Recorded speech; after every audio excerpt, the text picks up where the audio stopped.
Hello, it is I, Greg, from Microsoft Hates Greg, the YouTube channel dedicated to the worst named external Power BI tool of all time. So today we are going to continue on with our exploration of time intelligence with the functions NEXTDAY and PREVIOUSDAY, or as I like to refer to them as Dumb and Dumber of the DAX time intelligence function world. I'm really going to try to hold it together today in exploring these functions.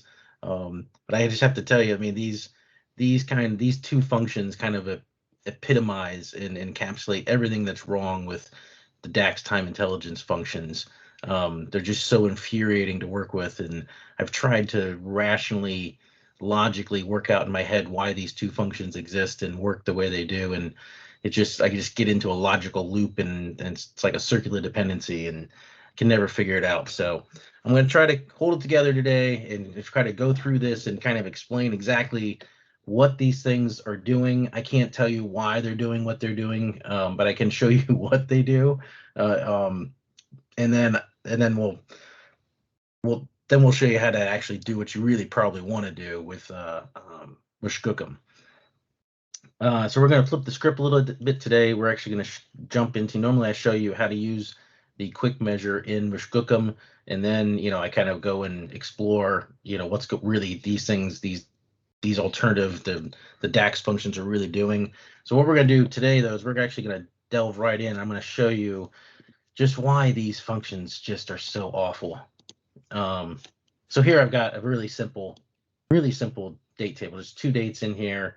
And as you can see, I've tried to create a previous day column, and I get these errors. So, all it is just, I'm just trying to grab, I just want the previous day. Just give me give me December 31st, 2020 and December 30th, 2021. But it doesn't work, and I get this error back. Function previous day cannot be used with columns added by add columns or summarize functions, which I'm not doing either one. I'm just trying to add a column, but bottom line from what I get out of this is don't use previous day in columns, because it's not happy about it. So strike one, right? Can't use this thing in a column. And all I want to do is get the previous day from this thing. All right, so let's just we'll create a measure then. Here we go. We'll create this measure, and that should work, right? And we put that into here, and I've got my date time. I've got my previous day measure, and I get nothing. It doesn't return anything. Nothing at all. It's just blanks. So, and the reason is I don't have a full date table, right? This date table only it doesn't have sequential dates in it, right? And so whatever previous day is doing, it's just the previous day has to apparently exist in this table, right? So, all right, well, we have this table, right? We've got our table that we created last time, where we unionized, a bunch of calendars, and we didn't have the 2020, or we didn't have like the end and the beginning of the months in here and things like that. And I added in here, and this is important for later, I added an additional where I repeat 2021, 1, 2. Okay, so that one's in there. If we look at the table, we look at this table here, we can see we've got January 1st, 2021, 1 a.m. and right here, this is in there twice. Okay. All right, so anyway, so let's get into this previous day. So if I use the previous day, and we have a previous day too, because I had to, this previous day measure was on the other table. So now I have previous day is working off the table and off of the 1 a.m. column, which just adds 1 a.m. to an hour essentially to the base date.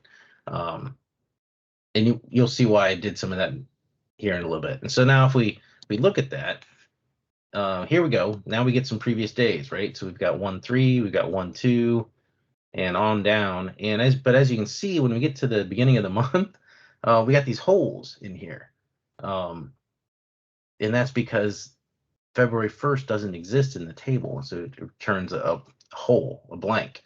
Okay, so if you think, in terms of, well, my first thought was what previous day was doing, and we could replicate it would be, hey, let's do a max X, we'll filter all of the table, where 1 a.m. is less than the min of the 1 a.m. and there you go. And that returns, here, that one actually, we get the previous day, and except that, this one actually returns 1:30 because 1:30 is the max date that's less than 2:22. So it's not doing exactly what previous day is doing. Is it better? Is it worse? I don't. You have to tell me on that one. But we can replicate it. So if we use this, it's not replicating exactly what previous day is doing. We can prove that by, see down here, measured previous day 4, which is really just the same measure. It's just built for table 2 in the date time column. So you can see here, we actually get our value back. We get 1/1/2021 versus when we use the previous day just all by itself, we didn't get that. So in order to replicate exactly what previous day is doing, or more exactly, if I be so bold, I created this.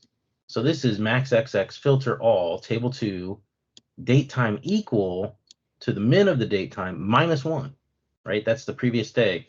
I only messed that up. Minus 1. So now this has to equal, it has to find in the table the previous day. Okay. And now if I put that as measure 5 here, now I get the same as I get up here. I get blanks because it doesn't find, it calculates out that, oh, well, the previous day is 12/30/2021, but that's not in the table, so I'm not going to return anything. And then if we actually take that same concept, we apply it to table 1. Here again, we're doing the minus 1. As you can see here in this previous day measure 6, we get the same results as we do with just a straight up previous day measure. So we get the 129, then we get the holes in, whenever the actual value doesn't appear in the table. So you might think, okay, that's an exact replica of what's going on. Then we have, all it's doing is it's saying, okay, grab the min of it and subtract 1 or add 1 in the case of next day, and go find it in the table, and away we go, right? Well, not exactly. and to show that, I've created another table and another measure.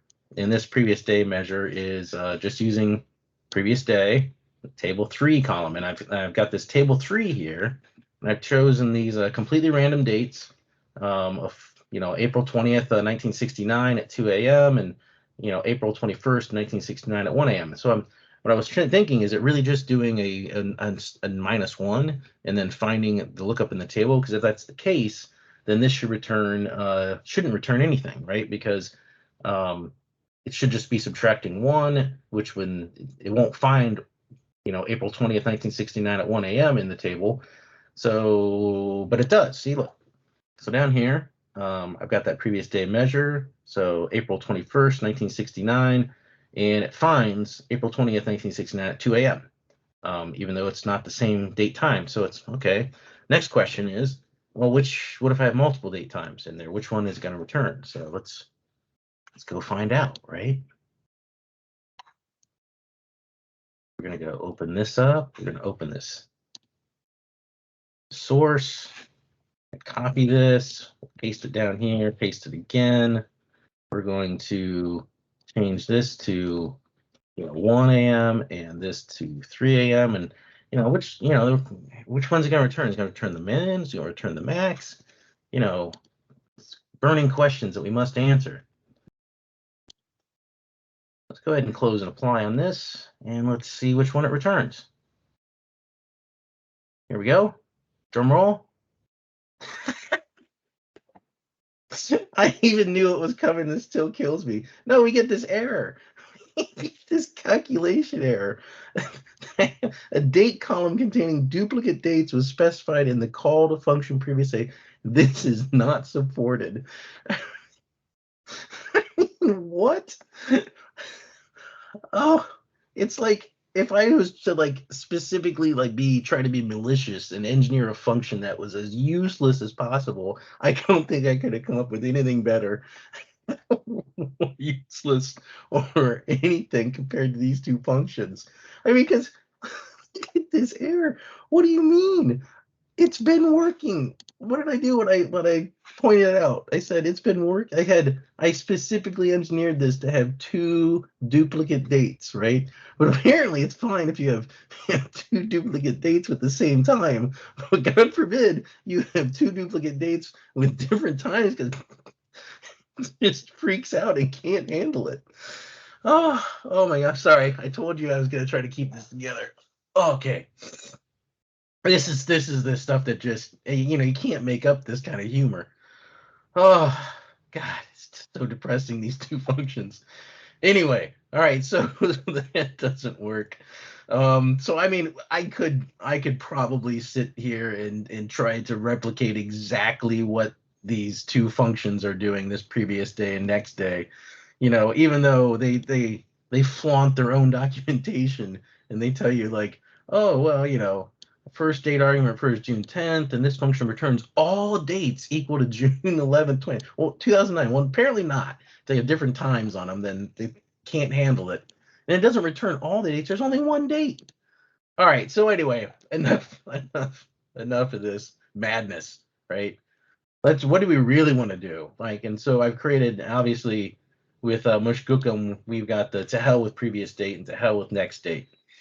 And what these functions do, to hell with previous day, all we're doing is we're just grabbing the max and just subtracting one, or we're grabbing the max and adding one. And that's what you really want, right? You just want the next day or the previous day. Whether it's in the table or not in the table, has different dates and times on it, it doesn't matter, right? I mean, so anyway, so yeah, if you just add one and subtract one, dates are, as everybody knows, or it's a decimal number. The whole number portion is the number of days since December 30th, 1899, I believe. And then the decimal portion is the fractional day, 1 divided by 24, 1 divided by 24 divided by 60, 1 divided by 24 divided by 60 divided by 60, hours, minutes, seconds. So, what if we want to get rid of the time portion, right? So we could create this to hell with next day 2. And what we do here is we grab the max of the date, we add our date, we add our 1 on, and then we just say return a date with the year of next day, month next day, day of next day. Easy peasy. Now we've got the beginning of the day, right? 12 a.m. Now, why wouldn't I use something like trunc here to just truncate it, since it is just a decimal number? Well, the problem with that is that we can try to do that with next day 3. If I do a trunc and I just try to return it, it thinks it's a decimal number, and you really can't really change it, from that. It's just the way it is. So that's why you would do it with the date this way instead of this way. I've got a couple other ones. We already covered previous day 4, previous day 5. That's about it. I think that's about it. I think if anybody from Microsoft is watching, I've probably created those DAX functions, and it has the justification and reason why they are the way they are. I've never been able to figure out, but I would really, if anybody knows or has, like, Greg, you're an idiot, man. This is obviously, in this scenario, the way the previous day and next day functions are, they make totally perfect sense, and you're just a moron and don't understand how to use them correctly. Great, comment below and let me know, because in years I've never figured it out. But yeah, like and subscribe, and I'll see you next time.